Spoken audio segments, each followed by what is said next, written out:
आखिरी उपदेश। गुरुकुल में शिक्षा प्राप्त कर रहे शिष्यों में आज काफी उत्साह था। उनकी 12 वर्षों की शिक्षा आज पूर्ण हो रही थी और अब वो अपने घरों को लौट सकते थे। गुरु जी भी अपने शिष्यों की शिक्षा दीक्षा से प्रसन्न थे और गुरुकुल की परंपरा के अनुसार शिष्यों को आखिरी उपदेश देने की तैयारी कर रहे थे। उन्होंने ऊंची आवाज में कहा, आप सभी एक जगह एकत्रित हो जाएं, मुझे आपको आखिरी उपदेश देना है।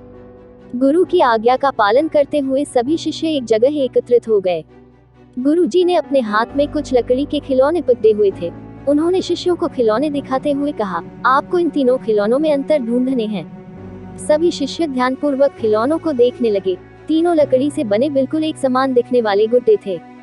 सभी चकित थे कि भला इनमें क्या अंतर हो सकता है। तभी किसी ने कहा, अरे ये देखो, इस गुड्डे के में एक छेद है।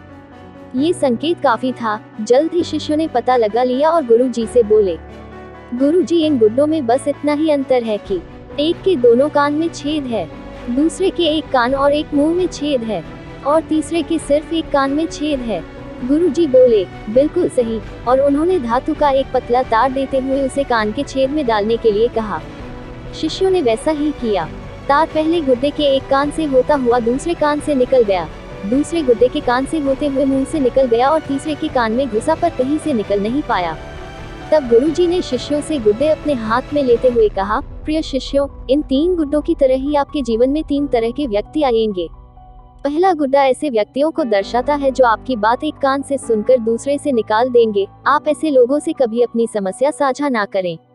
दूसरा गुड्डा ऐसे लोगों को दर्शाता है जो आपकी बात सुनते हैं और उसे दूसरों के सामने जाकर बोलते हैं, इनसे बचें और कभी अपनी महत्वपूर्ण बातें इन्हें ना बताएं।